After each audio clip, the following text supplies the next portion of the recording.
exceptionnel.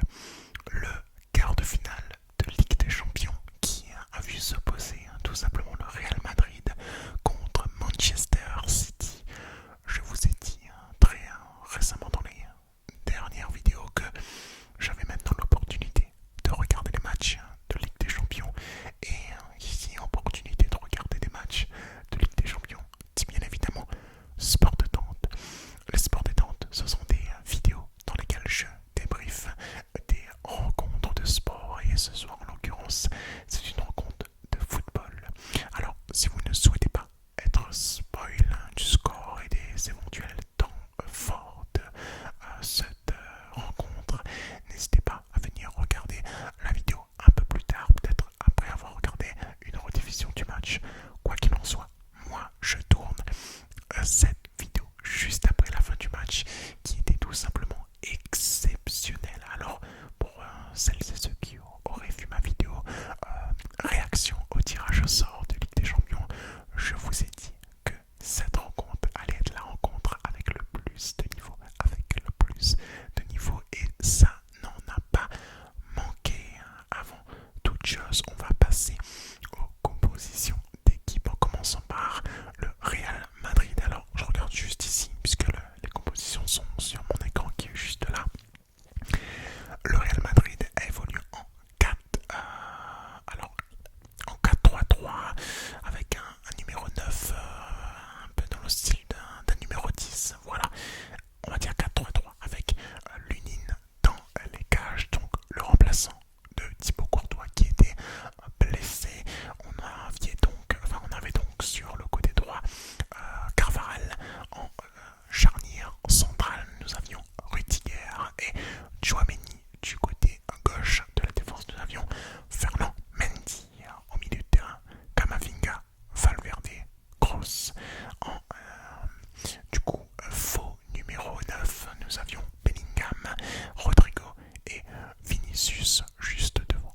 Du côté de Manchester City, nous avions donc là une équipe qui évoluait très nettement en 4-2-3-1 avec dans les cages Ortega Moreno remplaçant d'Ederson qui était blessé, qui revient de blessure assez difficilement. Donc on avait là aussi gardien remplaçant habituellement qui était donc titularisé sur cette rencontre. En charnière centrale, Stones, Ruben Dias sur le côté droit, Akanji sur le côté gauche, Gvardiol en milieu défensif, Kovacic et Rodri en milieu droite, Foden en milieu gauche, Grealish en milieu offensif, Bernardo Silva et en attaquant de pointe tout simplement Erling Haaland. Alors beaucoup de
laissé à Manchester City par le Real Madrid pour pouvoir jouer un petit peu plus en retrait, pour pouvoir jouer aussi un petit peu plus les contre-attaques lorsque c'était nécessaire.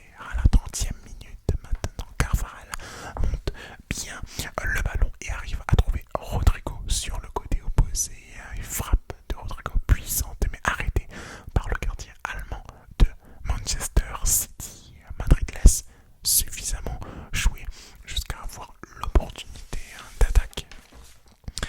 36e minute, carton jaune de Akanji. 38e minute, belle inspiration de Foden qui frappe de manière enroulée mais qui n'inquiète pas là le gardien du Real Madrid. À la 41e minute, Vinicius en 1 contre 4 réussit à trouver une frappe cadrée, mais mis à part ça, aucune solution offensive pour City. Chaque possession mène à une perte de balle.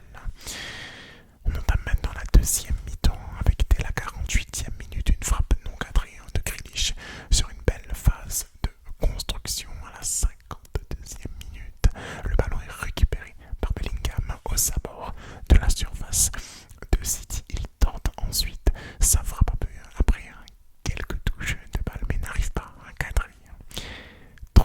55e minute, transversale de Toni Kroos, donc depuis le côté droit pour trouver Rodrigo sur le côté gauche qui lui trouve ensuite Vinicius pour un tir puissant mais pas cadré.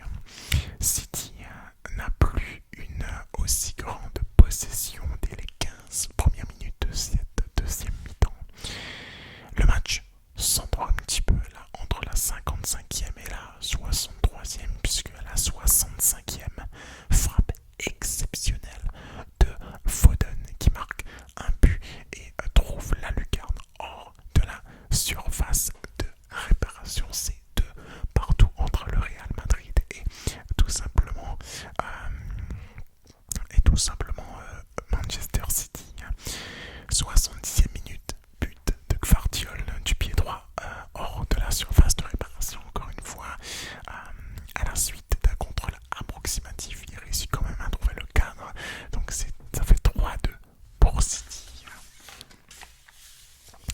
78e minute, but incroyable de Valverde suite à un contre de Vinicius. Reprise de volée avec un timing parfait qui trompe le gardien à contre-pied. Ça fait 3-3. Le match était complètement dingue. 1-0 pour City, 1-1, 2-1 pour le Real, 2-2, 3-2 pour City, 3-3. Franchement, c'était tout simplement incroyable les phases de jeu qu'on a eu dans cette rencontre. Il y a eu du bon, il y a eu du moins bon. Je vais d'ailleurs vous dire mes tops et mes flops de cette rencontre du côté du Real Madrid. Le top, j'ai noté Rodrigo.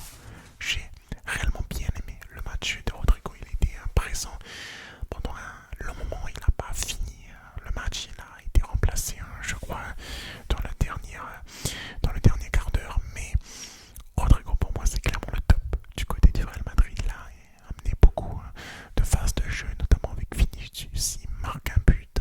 Il était présent, très, très sincèrement.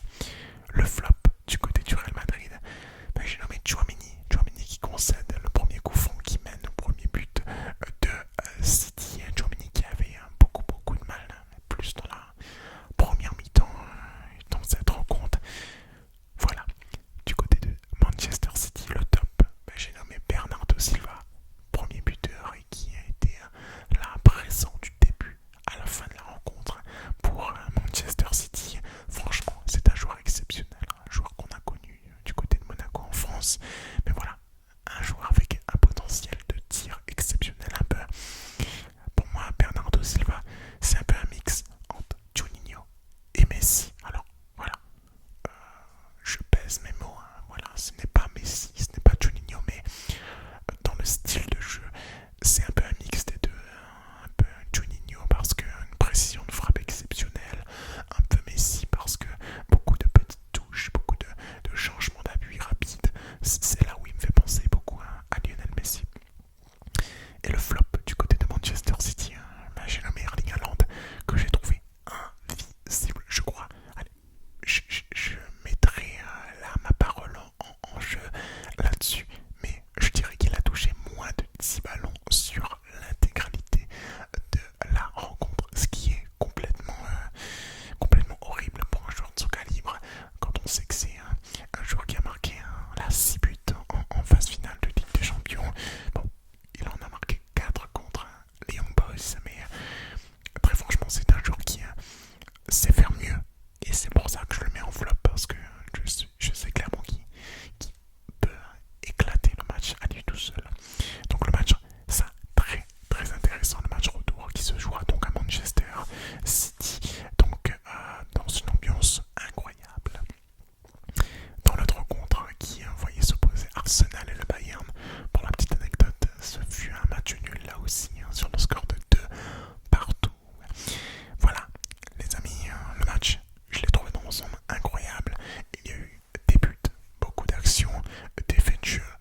C'est parti.